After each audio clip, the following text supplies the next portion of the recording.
भीषण गर्मी में आसमान से आग बरस रही है। गर्मी ने आम जनजीवन समेत जीव जंतुओं का भी जीना मुहाल कर दिया है।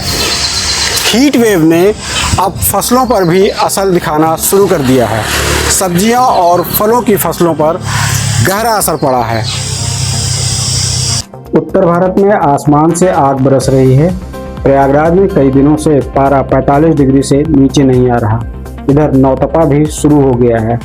सुबह 10 बजते ही शहर में कर्फ्यू जैसे हालात पसर जाते हैं। लोग कपड़े के तौलिए से खुद को ढके बिना घर से निकल नहीं पा रहे हैं। तपिश को कम करने के लिए नगर निगम सड़क के दोनों तरफ मशीनों से पानी का छिड़काव कर रहा है।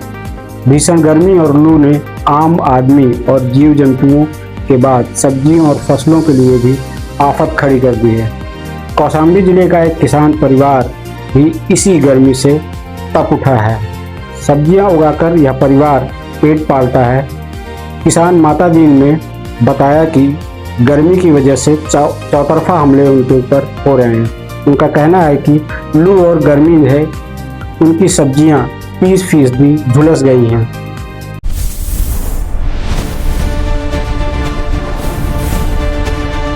तो अब जेर बैसाख रोजगार होत है।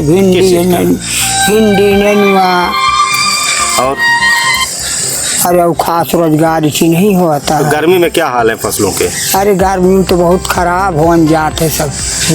किस तरह खराब हो रही है? अरे पानी बिना खराब होते मान लो, जल्दी पानी न दे तो खराब होत। क्या नाम है आपका? क्या नाम है? हमार गोपी लाल ना।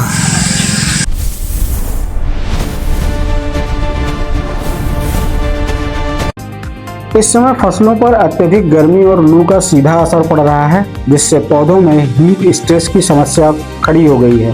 खेतों के ऊपर का तापमान 45 डिग्री से आगे चला जाता है, तब आती है हीट स्ट्रेस की आफत। उपनिदेशक कृषि पवन कुमार विश्वकर्मा का कहना है कि इसमें कृषि विभाग यही सलाह देता है किसानों को, और किसानों को लगाई गई जो फसलें हैं मुख्यतः जायद में, जैसे हम देखते हैं कि गंगा पार में हमारे यहाँ सब्जियों की खेती की जाती है।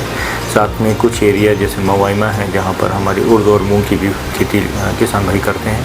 तो इसमें ध्यान रखें कि अपने खेत में सुबह और शाम को निकल के कैसे स्थिति है मिट्टी में नमी की, उसको देखते रहें, जिससे कि अगर जैसे आपको लगता है कि नहीं मिट्टी में नमी कम हो रही है तो उसमें आप सिंचाई के माध्यम से उसको पूरा करें, जिससे कि जो सब्जियां हैं या फिर फसलें हैं उनको पर्याप्त नमी मिलती रहे। क्योंकि इसमें हीट स्ट्रेस चल रहा है तो इसमें उनको प्रभावित हो सकते हैं। दूसरा, किसान भाइयों को भी सलाह देना चाहेंगे कि वो सुबह प्रातःकाल ही खेतों का भ्रमण करें। आफ्टरनून में या दोपहर के समय ज़्यादा ना निकलें, और जो भी उसमें आपको लगता है कि कोई पौधों में कोई कमी आ रही है तो हमारे ब्लॉक स्तरीय विशेषज्ञ जो हैं, सहायक विकास अधिकारी या विषय वस्तु विशेषज्ञ हैं, उनसे जानकारी लें। साथ ही जो न्याय पंचायत स्तर भी हमारे कर्मचारी हैं उनको भी निर्देश दिए हैं कि वो भी भ्रमण करते हुए किसानों से मिलते रहें और उनको जो भी आवश्यक सुविधाएं या सलाह हैं उसके संबंध में देते रहें, जिससे कि किसानों का कम से कम हानि हो और उनका स्वास्थ्य भी उचित बना रहे।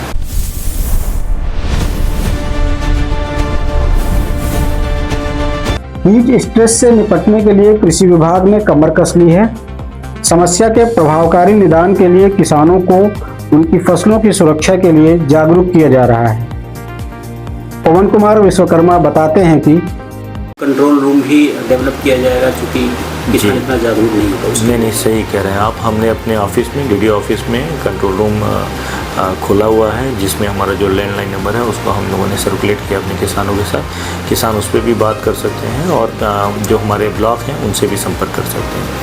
हम लोग पूरी तरह से तत्पर हैं अपने किसानों की मदद करने के लिए, और जो भी उनको जानकारी चाहिए उसमें हम लोग पूरा सहयोग करेंगे।